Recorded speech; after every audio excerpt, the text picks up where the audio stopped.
দর্শক আসসালামু আলাইকুম। দর্শক আপনাদের প্রীতীয় শুভেচ্ছা জানিয়ে শুরু করছি আমাদের আজকের প্রতিবেদন। তো দর্শক দেখতেই পাচ্ছেন আমাদের সামনে এক আপু দাঁড়িয়ে আছে, আমরা তার জীবনের গল্পটা শুনবো। আপু আসসালামু আলাইকুম। ওয়ালাইকুম সালাম। কেমন আছেন? এই আল্লাহ রাখছে আপু আপনার নাম কি? খাদিজা। হ্যাঁ খাদিজা। খাদিজা, খুব সুন্দর নাম। তো খাদিজা আপা কোলের বাচ্চাটা কে? আমার বাচ্চা ভাই। আপনার বাচ্চা। তো বাচ্চা সহ ইউটিউবে আসার উদ্দেশ্যটা কি, মানে কারণটা কি কষ্ট বলবেন? পড়ে আইছে ভাই, ইউটিউবে কি বাচ্চা সহ মানুষ সুখে পড়ে আসে, অনেক কষ্ট দুঃখ পড়ে আইছে ভাই। আচ্ছা, কি দুঃখ কষ্টে পড়ে আসছেন বলেন তো? স্বামী মনে করেন মদ গাঞ্জা খায়, সে আমারে রাখে না। আমার মা আছে বয়স্ক, ছোট একটা বোন আছে, বাচ্চারা অনেক কষ্টে আছি ভাই। এই কারণে প্রতিবেদন আইছে। বেটার হাত কাপড় দেয় না, অনেক কষ্ট করে মাটারে চলাইছে ভাই। আচ্ছা, ছোট বোন আছে, আমরা তিনজন, আর বাচ্চাটা নিয়ে অনেক কষ্ট করে আছি ভাই।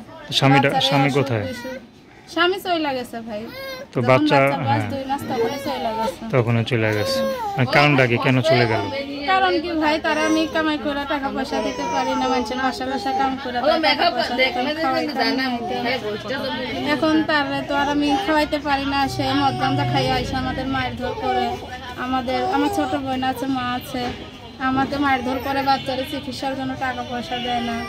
বাচ্চার তো জানেনি অনেক সমস্যা, আর মানুষের বাসায় কাম করলে বাচ্চারা অনেক ঠান্ডা বা জ্বর, অনেক রকমেরই অসুখ বিসুখ হয়।